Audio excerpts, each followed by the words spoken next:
everyone, it's time to break down how to utilize mechanized infantry in squad. So we'll take a look at the setup of your squads, as well as some tactics you can use with your mechanized infantry group, and plenty more. But first, hit the subscribe button, leave a like, and drop a comment down below. I know there's going to be differing opinions on how to do this, so let me know your thoughts in the comments. So what's the basic definition of mechanized infantry? Well, typically mechanized infantry is infantry units combined with APCs or IFVs for transportation and for combat.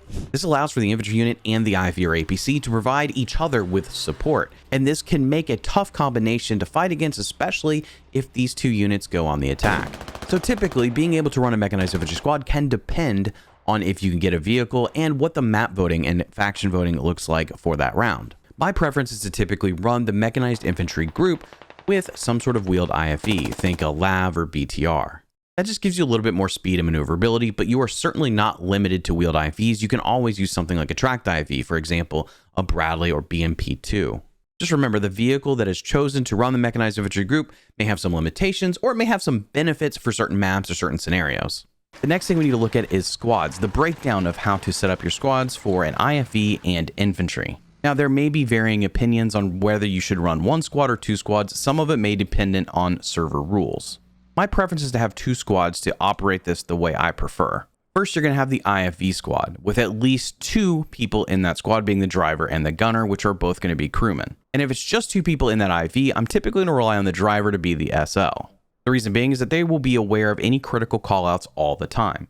They are in charge of the safety of the vehicle and putting that vehicle into the appropriate position, where the gunner is looking and trying to identify enemies, as well as just shooting or being prepared to shoot at anything that appears to be a threat. So the driver will be looking at the map to reference positioning and to make sure that no vehicle is sneaking up on them or to position for an attack on a vehicle, whereas the gunner is going to be more so focused on what's in front of them visually while referencing the map to make sure they're not going to team kill some of their friendly infantry.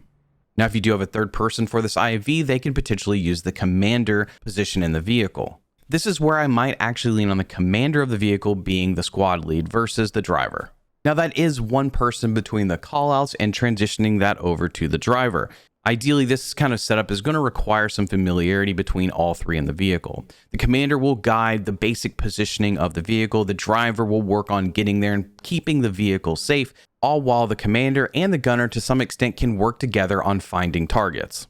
Now, if you can only run one squad in total and the server allows that, there are still a lot of things that I'm going to say and I have said that still apply in their own way. I would still look to make the driver of the vehicle the SL of the whole group if you only have two in the vehicle. If you are running with three and you can have a commander SLing, that's probably ideal. That allows the commander to quickly hop out, drop rallies, and do whatever they need to do on the ground before hopping back into the vehicle. It gives you a bunch more flexibility versus taking the driver out of the vehicle, having them switch kits, or the gunner for that matter. There are just times, if you're not very familiar with the group that you're playing with, where the callouts and everything like that between the infantry and the vehicle can get a little overwhelming. This is typically why I prefer a two-squad setup. Not to mention, it speeds up the process a little bit to get the infantry out, have that SL deal with certain things the infantry needs to deal with, while the vehicle can maintain itself and no one's having to get out of that vehicle to drop rallies, switch kits, or anything like that.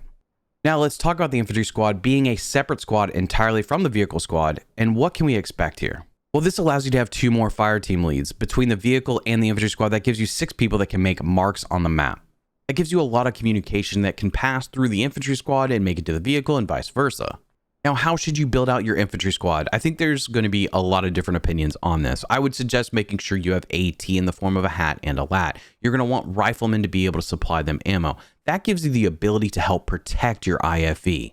If you have a combat engineer, they can use their repair box to help keep the IFV running if it does take some fire, with some repair capability. Now, depending on how this grouping is utilized, you may need to be heavily reliant on operating off of rallies, meaning the ammunition that the rifleman can provide, as well as the vehicle itself, is going to be critical. But the SL needs to be dropping rallies so that you can respawn. In addition to that, though, it would be wise to have at least one medic. I'd also recommend a grenadier, not only because they can launch GLs, but because they can use smoke defensively or for attack to help cover positions or help cover the vehicle if necessary. Now, if I'm running this type of group, I'm operating more so in the attack position. I want to be pushing objectives. So largely LMGs or marksmen are not going to be two kits that I typically advise players playing within the squad.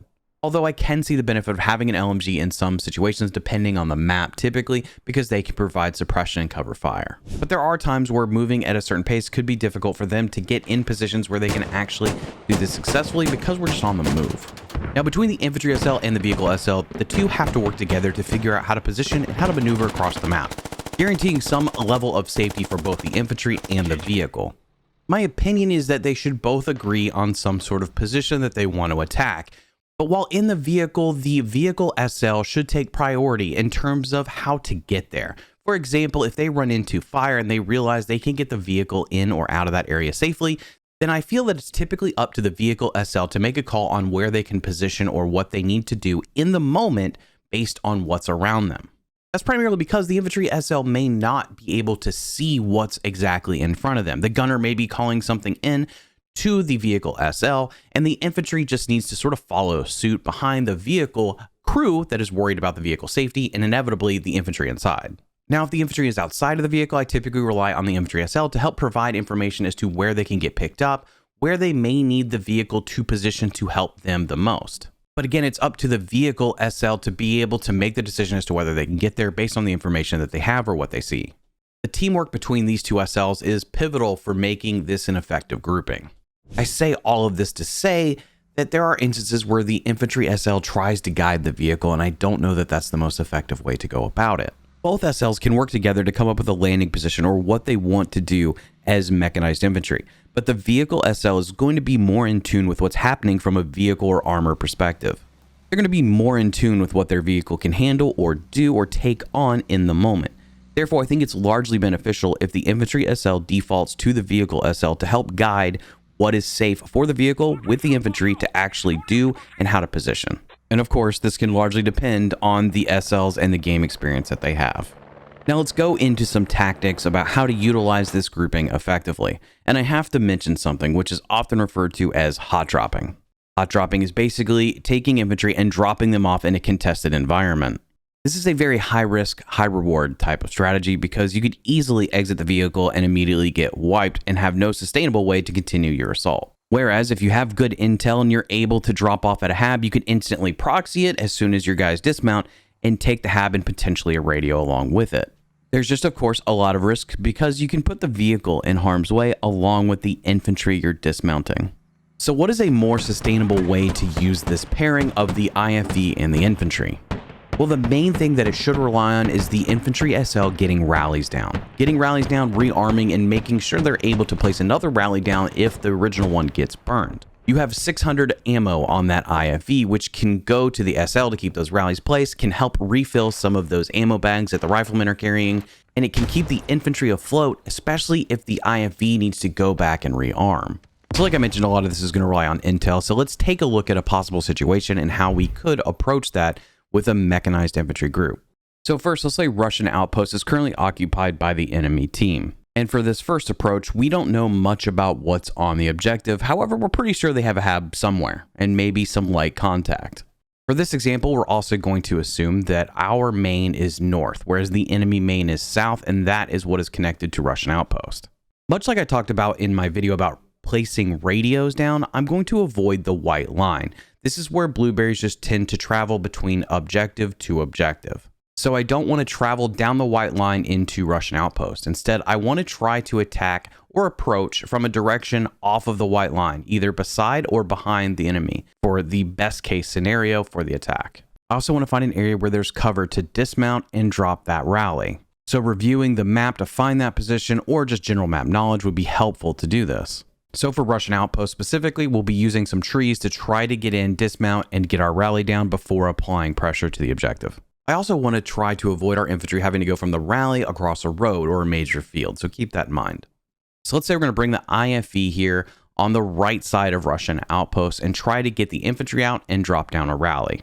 Now let's consider how we want to attack the objective once the infantry is out. There's kind of two options. One is that you could start to move in on foot, either with a fire team or the whole squad of infantry, spreading out and trying to gather intel about where the enemy may be spawning. The other option would be to have one fire team move up from the rally while the other fire team stays in the IV and does a push from a different direction, making it seem to the enemy like maybe you're attacking from two different places, potentially catching them off guard to at least one of those directions.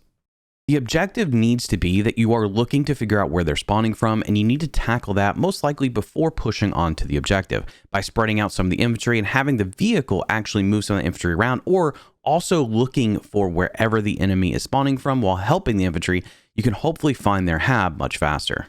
Now, the benefit here is that we've made a sustainable attack. We do have a rally up in a position that can continue to support the infantry. By doing this successfully, you not only take down an enemy radio, bleeding them of 20 tickets, but you're also going to get the cap bonus for capturing an enemy objective. And if you are ahead of some of the team, this hopefully will give you the ability to provide intel to the team to bring up logistics and to try to get a fob set up to help support the capture or defense of that objective. Because you do need to be worried about a counterattack, especially if your team is slow at trying to move and position for the objective you are capturing. Now, there is a slight tweak to this plan if we do have better intel. You'll note that at the beginning of this, we didn't know where the enemy hab was, so I'm trying to set up as if we need to find it and then tack the objective. A common mistake made is typically going for an objective without working to destroy or disrupt the enemy's ability to support that objective. In squad, your team's ability to hold an objective or capture an objective is largely dependent on your ability to also disrupt or delete enemy fobs and rallies. And to do this, you need good intel. So let's for a second pretend we have really good intel. We know where the enemy hab is, but we're not sure about the radio. So a lot of times a helicopter pilot or some sort of passing vehicle might see the hab. So we're going to go ahead and mark that on our map. And again, we're going to assume that Russian outpost is currently occupied by the enemy team. Once that hab mark is placed and you are ready to actually push the objective, it's very helpful to put a fob creation down.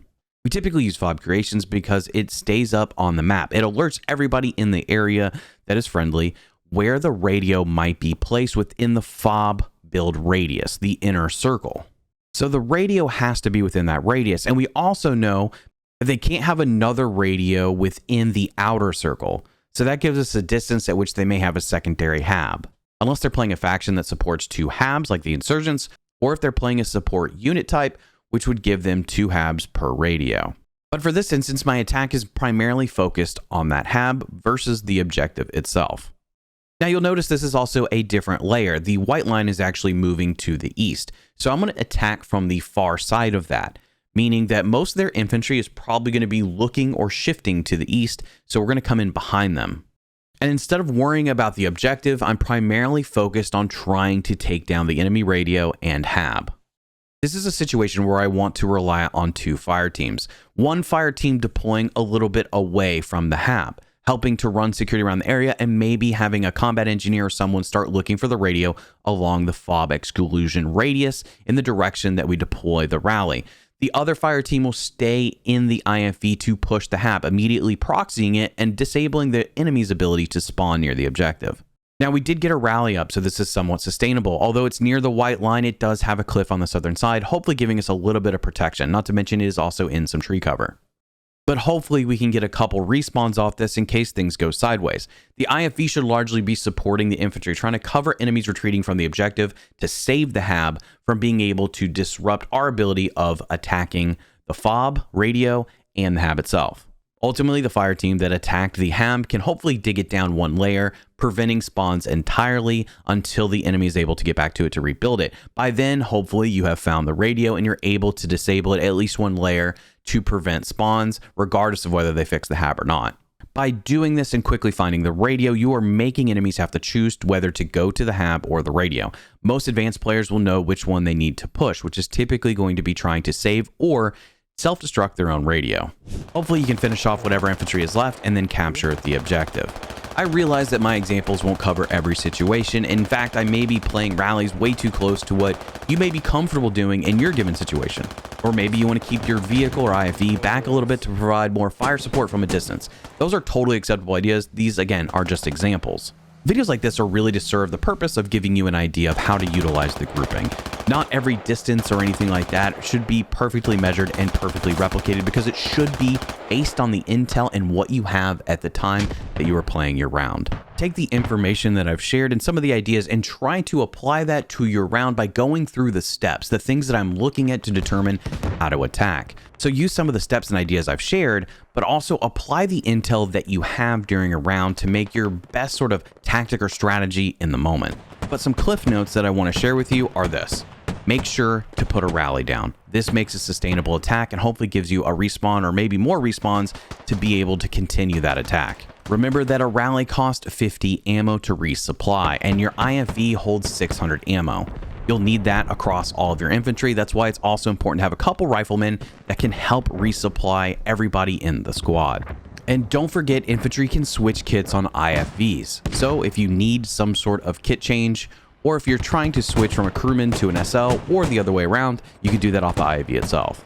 Keep in mind that enemy infantry can typically hear tires between 500 to 300 meters away, and they'll hear your vehicle's engine within 300 meters, meaning they could potentially track where you're placing that rally if you aren't very careful or prepared for a few infantry to start moving that direction.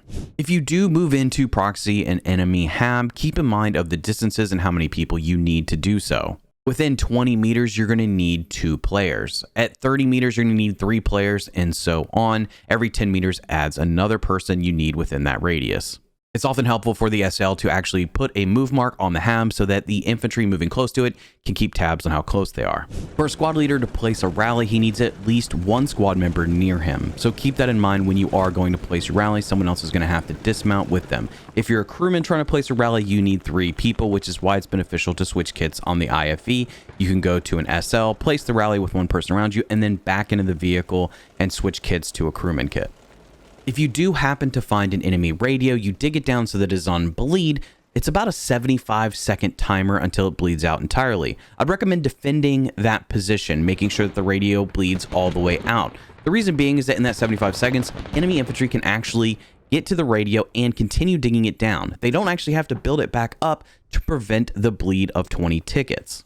They can still self-destruct the radio while it's on bleed and actually save themselves 20 tickets. It's worth sometimes keeping 1 to 2 infantry around the radio to prevent that from happening. Now, if you do have a combat engineer in your infantry squad, they can do basic repairs to your IFV or APC. So not only are they beneficial for digging down radios or placing C4, they can keep your IFV just a little bit in better shape, making sure that maybe tires or the engine can be repaired, or just giving enough of a repair that the turret can stay mobile, although it may not be able to be stabilized all the way until it's back to a repair station. Of course, suppression is going to be huge for the IFV. Utilizing its coax or whatever its main armament is can help your infantry push closer to the enemies or enemy objective. But many IFVs and some APCs have smoke that they can utilize, either engine smoke, meaning a smoke will trail the vehicle as they push through, giving your infantry cover to move through that. Or they could actually pop smoke, canisters of smoke that actually provide a wall of cover that your infantry can move behind. And of course, your grenadier can also provide some smoke cover to help your infantry move forward. In these instances, I typically find it very important to move quickly. So the more cover you can provide and suppression to whatever enemy grouping or position that you are attacking can be very beneficial in keeping your squad alive and moving forward. I hope that this video is at least somewhat helpful or gives you some ideas for how to utilize mechanized infantry. The paired group there can be extremely effective in squad, especially since some of the changes over the last year have updated the way we tend to play the game. This is probably one of the most requested videos I had, so again, I do hope that you've enjoyed it. I hope that you subscribe, leave a like, and drop a comment down below with your thoughts on mechanized infantry. Do you run it, or what are some differences and opinions you may have? I'm sure there's plenty of stuff, again, that I've left out, or that may go in a different direction from what you typically expect or try to do. With that, thank you for watching, and I'll see you next time.